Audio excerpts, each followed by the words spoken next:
ताणतणावाने 28 वर्षीय तरुणाने 9व्या मजल्यावरून उडी मारून आत्महत्या केली। पानशेत येथील रहिवासी असलेल्या नवनाथ रोहिदास धानेपकर असे या तरुणाचे नाव आहे। भारतीय विद्यापीठ भवन या इमारतीमधील 9व्या मजल्यावर कौटुंबिक न्यायालय असून तेथील कोर्ट नंबर 1 मध्ये नवनाथ धानेपकर आपल्या सर्व कागदपत्रांसह आणि लग्नातील फोटो घेऊन कौटुंबिक न्यायालयात आला होता। पत्नीशी झालेल्या वादातून त्याने चाइल्ड काउन्सिलिंगच्या खिडकीतून उडी मारून आत्महत्या केली।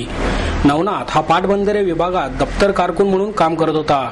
तसेच पुढील तपास चालू आहे अशी माहिती विश्रामबाग पोलीस स्टेशनचे पोलीस निरीक्षक राजेंद्र सावंत यांनी दिली। नवनाथ रोहिदास धानेपकर वय 28 मूळचा पानशेत तालुका वेल्हे जिल्हा पुणे राहिला आहे। तिथं त्यांनी फॅमिली कोर्टातून 9व्या माळ्यावरून उडी मारलेली।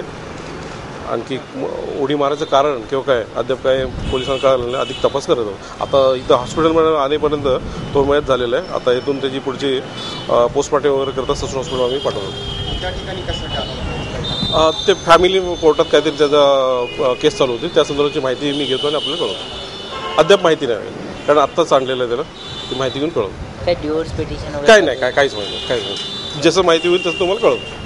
वरतून ते खाली डायरेक्ट अँगलवर पडून खाली पालथे पडले आडवे आणि आवाज खूप मोठा झाला, धपकन आवाज झाला त्यांचा। आणि बाजूला त्यांच्या हातामध्ये जे पेपर होते, फोटो होते, ते सगळे साईडला पसरले गेले।